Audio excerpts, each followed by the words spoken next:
Introduction, breaking backward compatibility the easy way.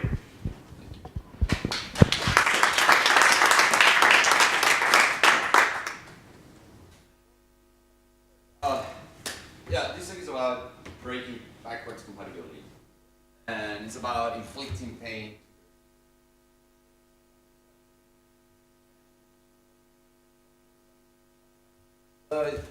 It is about making that, but not just, inflicting pain.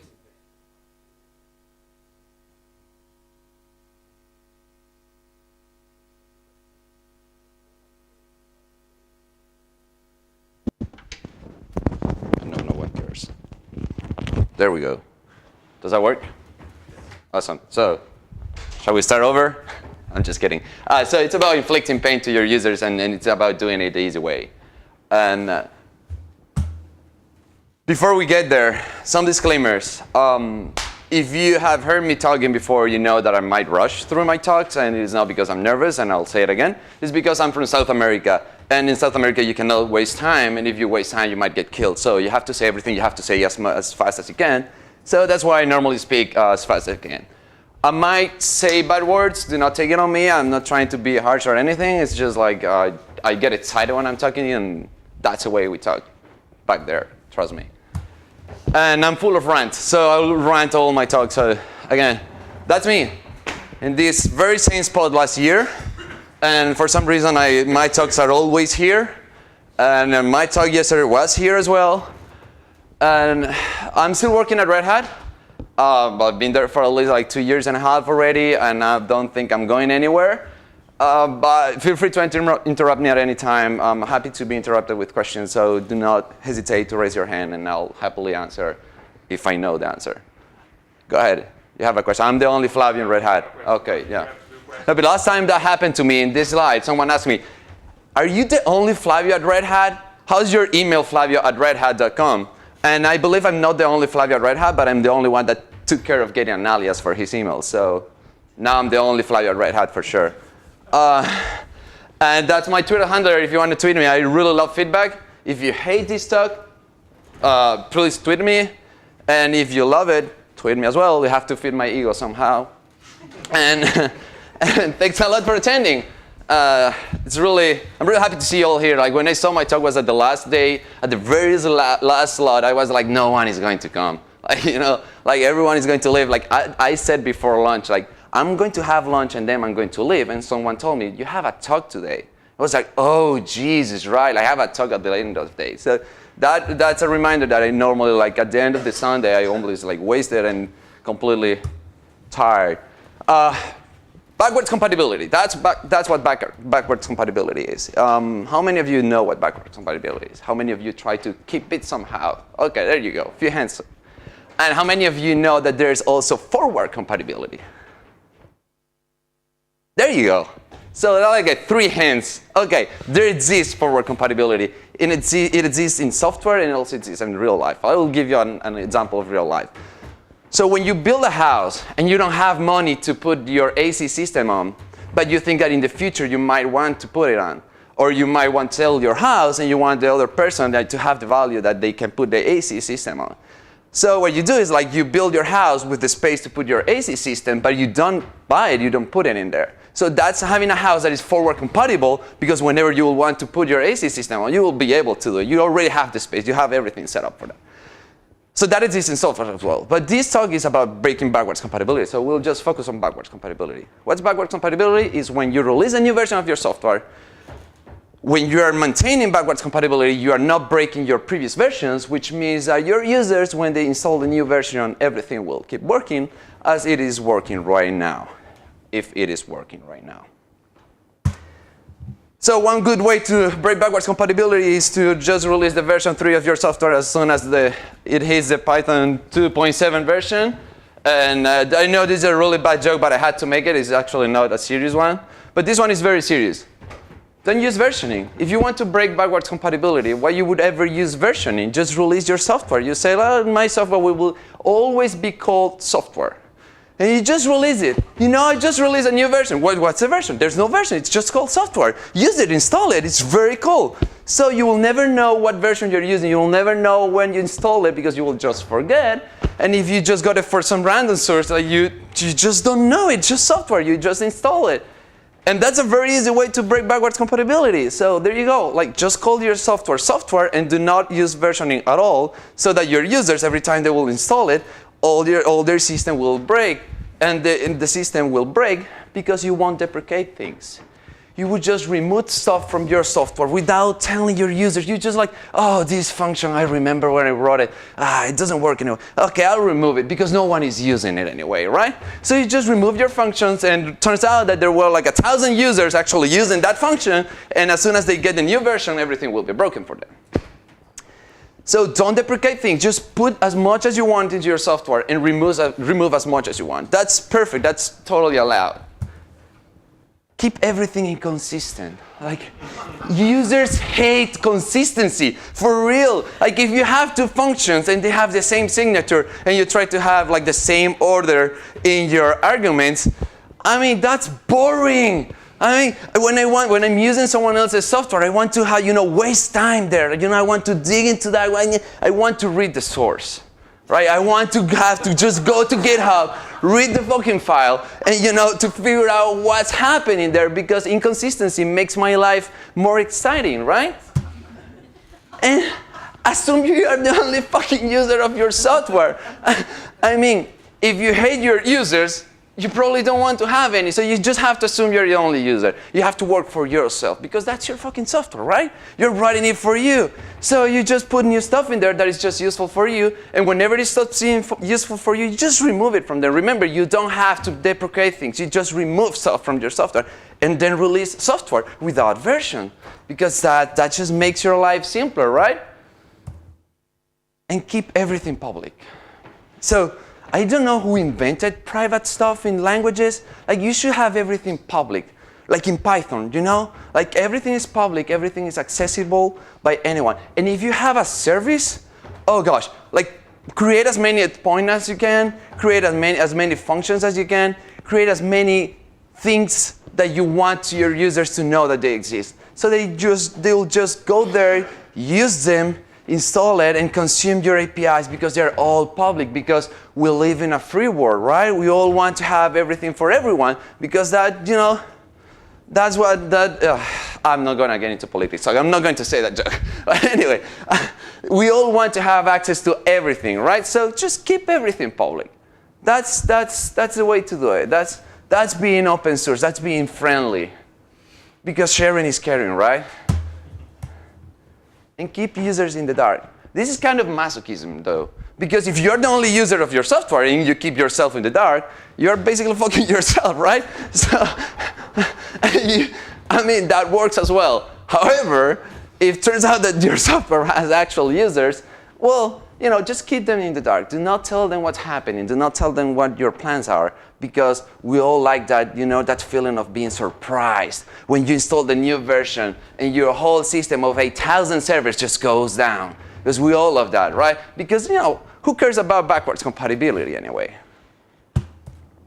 On a more serious note, when I was writing this talk, I said, I can keep doing it for an hour. Like, I have had so many experiences related to backwards compatibility that I could just go on and on, sharing things, sharing experiences for a complete hour. And then when I was writing it, I was with a friend of mine. She told me, like, you know what? Someone might take you seriously. If depending on your audience, and this actually happened to me, like I gave this talk once on audience that they had like some difficulties. I don't know. Let's be serious. Like, the sense of humor was not the same, right?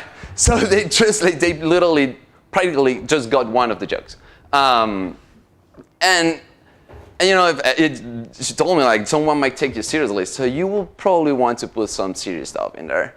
And on a more serious note, I'm pretty sure you've been that hacker.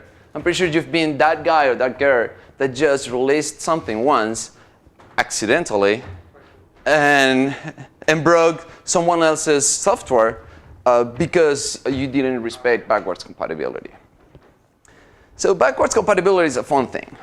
It's a fun thing because when your software breaks, you just want to kill someone. No, I'm just kidding.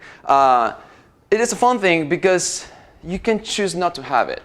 And there are cases where not having it might make sense from, I don't know, like commercial point of view. If you think about the PlayStation stuff. If you think about the fact that the PlayStation, I don't remember the version, I think there was a 3, and when the 4 came out, you cannot play the PlayStation 3 games in the 4, right? So they broke backwards compatibility. They literally said, we do not care. If you want to play PlayStation 3 games, just keep your old console, and you just buy the new one for the new games, right? So they did it on purpose. They knew what they were doing, and they kept it, right? They stand behind it. They stand behind that decision. And like I said, there are cases where you just say, you know what, or let's bring it again, Python 3. They literally decided to not keep backwards compatibility for many things, for many other reasons that to some people make sense, and to some others they just don't make sense at all. But that's a decision you can choose. You can opt in to keep backwards compatibility. But why does it matter? It matters because it saves time. It saves time. It saves time when you release your software. It saves time to the people consuming your software because when they install it, all their stuff will keep working, right? It's not going to be broken. They will be able to, keep working on new features or adapting your new features if they want, or removing the old code as soon as you let them know that something is going away. And it's going to save money because time is not for free.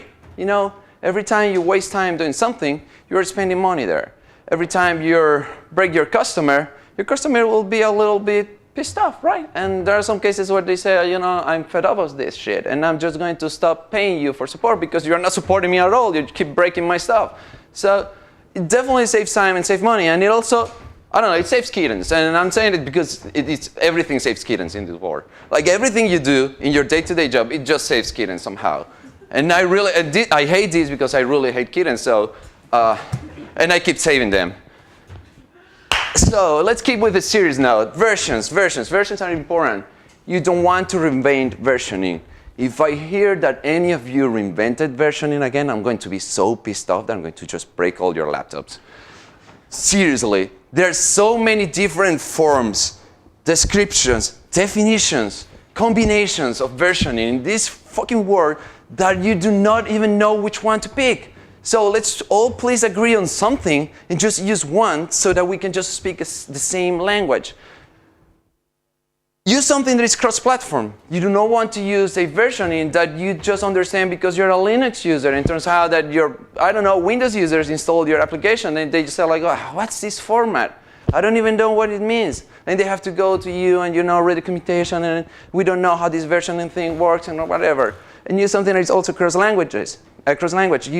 Software, and it's been proven many times, especially if you're building a service or a whole bunch of microservices, you're not supposed or you're not forced to use the same programming language, right?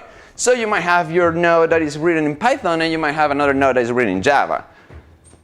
What version format are you going to use?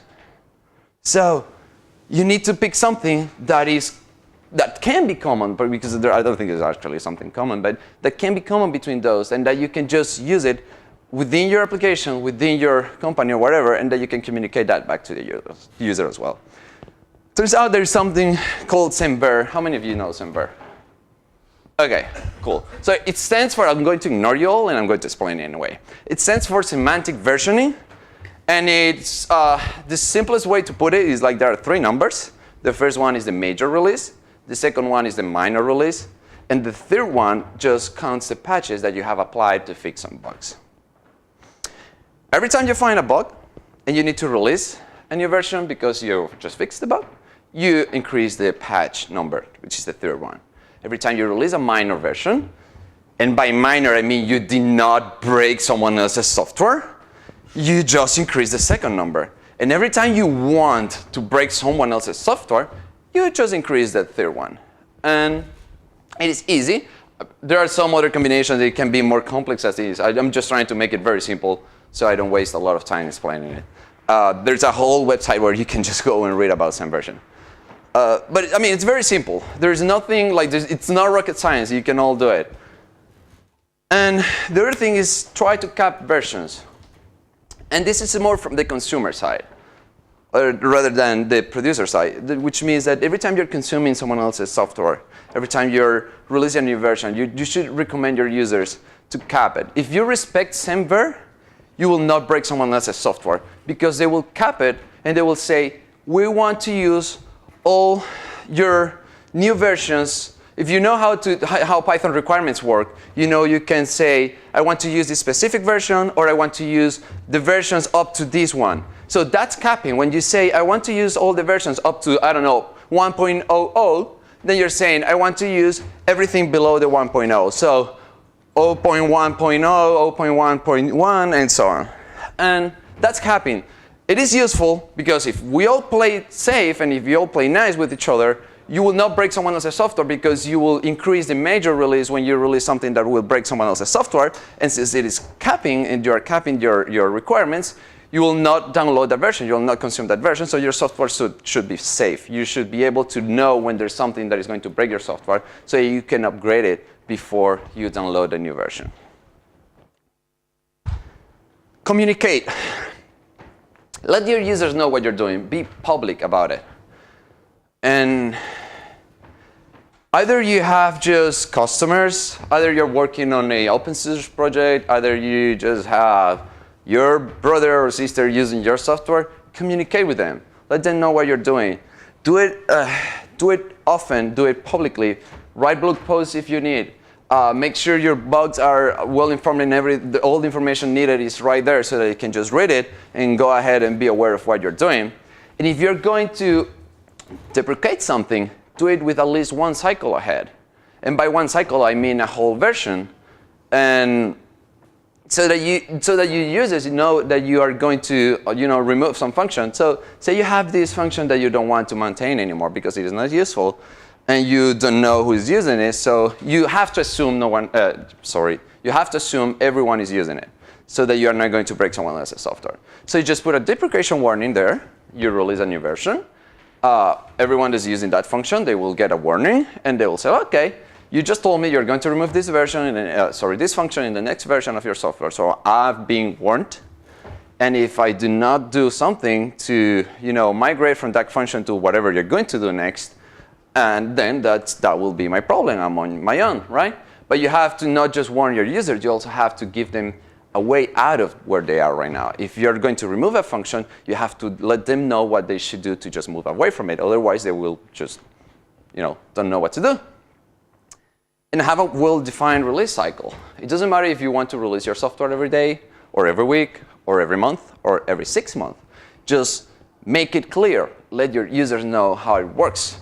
It's not possible to do that with your bugs, because every time you find a bug, depending on the bug, you might want to just release it. If it's a critical bug, you would just release the software right there as soon as you fix it. But for other bugs that are minor and that are not critical, you want to keep your software a little bit more in your code base, so that you can fix some other things before you release a new version. It really depends on how you want to manage your software. But make sure you have a release cycle and that it is clear for everyone. Have consistent API. It helps migrating. It helps your users to understand your software. And inconsistent APIs kind of mean many things to many people. But if you just take a step back and you just think about the consistent part of that phrase instead of focusing on the API, you can figure out very easily what consistent APIs means. And the whole point is that you need to have something that is intuitive for your users, and that they will just know how it's supposed to work and how it will work in your software, because you're being consistent. All your functions have the same arguments, or at least in the same order. It's not like the function getUser takes the user ID in the first argument, and it turns out the function, updateUser takes it in the last argument. That's inconsistent, and I would expect that the user ID will always be in the first argument. Or if you're going to put it in the last argument, it will be always at the last argument. And this is a very dummy example. It might even not make sense right now. But if you're following what I'm saying, You just know that having a consistent API just makes your software, intuitive for your users. And a good way to do that is by designing by contract. Who knows what designing by contract is? Cool. No one. So design by contract comes from, or is a term that came out of a programming language called AFOL. And it basically means that your software should have a contract with your user. So you that are writing the software should have a contract with your user. I'm telling you, if you give me these arguments, I will give you these answers. If you don't respect that contract, I'm not going to respect my part. So let's play nice, let's be consistent, let's have a well-defined API that you will just follow and you will just respect. So we have a contract, I promised you something, if you give me that. If you give me something that I'm not expecting, wrong type, I don't know, wrong arguments, wrong number of arguments, or you're just not calling the right functions, I'm not going to respect my contract. So something might break. Have a contract with your users and everything will, or should, be simpler. Privacy rules. Private should be the default for everything. Because you do not, when you're writing that very fancy new function, I'm pretty sure you still don't know how useful it will be. Or let's talk about features. You're building that new feature and you have a library and you just put your function there and this function will do, I don't know, X and Y, and you just make it public and you're not even sure about the API or the order of arguments or whatever you're going to accept on that function. If you make it public, you are doomed. You'll have to maintain it. You'll have to keep it updated. You cannot just remove it. If you want to remove it, you'll have to go through the deprecation path because you want to play nice with your users. So a good way to avoid that is to keep everything private by default. You keep your functions private, you keep your endpoints private, or you just don't expose them if you're not sure about them until you feel safe and you feel that they are stable enough to be published. And that way you're basically protecting yourself. You're not even protecting your users. You're protecting yourself. You don't expose your internals of your application. You don't want to expose your utility that converts from float to int or from int to string because no one cares about that. So if you have a library and you have a function like that, just keep it private.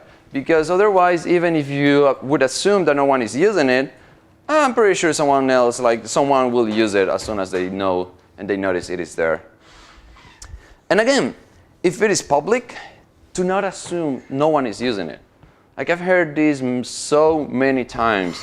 Even this is something that we fight against every day in the OpenStack community when we have we have so many libraries, and then we say you know what, this function here, it doesn't make sense at all. We should probably remove it. And then someone comes out and says yeah, let's just remove it, and a patch shows up and says removing the function because no one is using it. Oh, really? It's how do you know? Based on what? You simply don't know. You have to have a deprecation path for everything. So don't ever assume no one is using a function or an endpoint or whatever. Do your, I don't know, you can just do your survey and poll and try to figure out who's using it. But the reality is that you will never know. There might be that user that didn't know you were doing the survey, and that user didn't go to the website and said I'm using it. So as soon as you remove it, you will just break this user's software. So you don't want to do that. Make sure you don't assume this. And a good way to protect yourself from that is by keeping everything private. Have some stability attributes. And this is probably more focused on the library side, probably, or on the API sides of things. It could be an API service or even just a library or software. Have some stability attributes. And by stability attributes, I mean something that tells the user how stable an API or an endpoint is. If I expose something, and features may evolve. I'm working on something and I'm not even sure how it works, and I might want to just change it at some point. So make sure that your users know that that specific API is not stable, you are not considering it stable, and that it might change.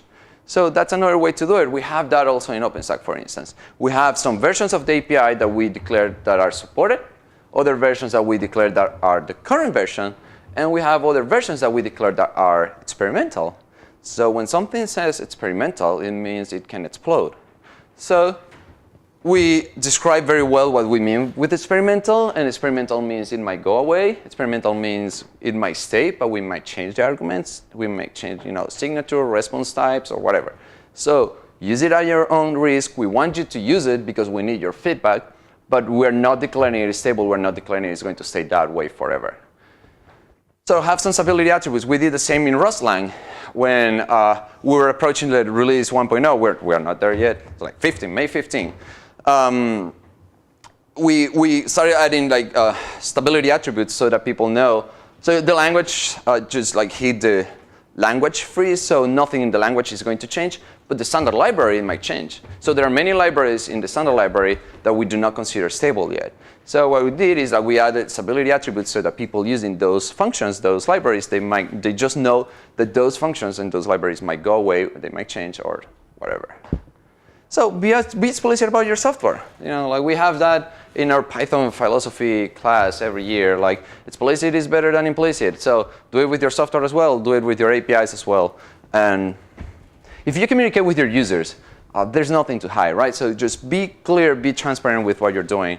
It's perfectly fine to have things in your software that are not stable, as long as you declare that they are not stable. If you say something is stable but you don't mean it, then you might be in some trouble. And we're almost at the end of the talk. And the end of the talk is testing, obviously, because we all need to test. And test is amazing. And just for the record, unit testing and functional testing, those are implicit. I'm not even going to talk about those. Like I would expect every and each one of you to have unit tests or functional tests depending on the software you're working on. However, integrated test, not many people do this. And I really believe depending on, obviously, on what software you're working on, you should probably do it. And integrated test means having your software being tested by different consumers. So for instance, in OpenStack, we have common libraries that are used by many services. We have services that need to interact with each other, like we have the compute service that needs to talk with the image service, which also talks to the storage service, and blah, blah, blah, and the chain goes on. So what we do is like we have in the gate, we have in our CI system, something we call the integrated gate. And the integrated gate, what it does is just installs OpenStack completely. It just installs it. And we have a series of tests that we want them to succeed. So we just call the compute node, we compute the compute service, and we make sure the virtual machine swans up. And we call the storage service, we call the image service, and we make sure they're all fine and working together. So that's integrated testing. We do that for all our libraries. We do that for all our services and for every single patch that is uploaded. And there are many tons of them. So do integrated testing. And if it is possible, do also cross-version testing. If you are releasing or you're about to release a new version of your software, you might also want to test that, that new version, say, with previous versions of some of the consumers. So in our case, for instance, is that we might want to just release a new version of one of our OpenStack libraries and test it with the previous version of one of the services and just make sure we're not breaking that service. So if you're able to do that and you feel like you need to do it, having a cross-version CI system, that's also cool. And remember, you're not forced to maintain backwards compatibility. It is really recommended when you have users. It is really recommended depending on your software you're working on. Like I said, PlayStation decided not to keep backwards compatibility when they moved from PlayStation 3 to PlayStation 4. However, if you're developing a library, I'm pretty sure you have many users because your library is super cool, and you do not want to break your users because they will probably stop using you. And so be clear, be transparent, do proper testing, do integration tests, and use versioning. Do not reinvent the wheel, please. There are many version formats that you can already use out there. And with that, thank you all. And if you have any questions, I'll happily answer them.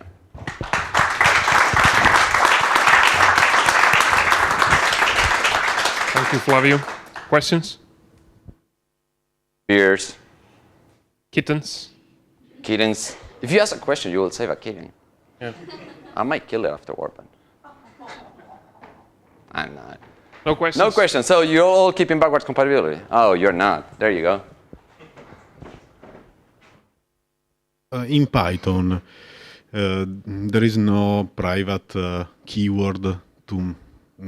There is no private keyword, and if you put in a class or by convention underscore or underscore, there is a name there is a name mangling, Yeah, name and the user can manipulate my class.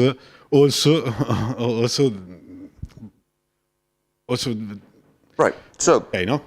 you're basically saying, I have Python, and Python is so cool that it doesn't have even a private keyword, right? Yes. So even if I put like 300 underscores before my function name, someone might use it, right? So fuck them. Like literally, like the Python standard says, if I put an underscore before the function name, you should not be using it. It is private. I mean, it is not private actually. I mean, technically it is not privately, but semantically it is. So if I'm telling you this function, I consider this function private, and you use it, well, that's your problem, not mine. I might remove it. Does that answer your question? Cool. They're right. There you go. Other questions? Wine. I'm not going to offer drugs. That's against the code of conduct. One? Okay, thank you. That's it. Thank you.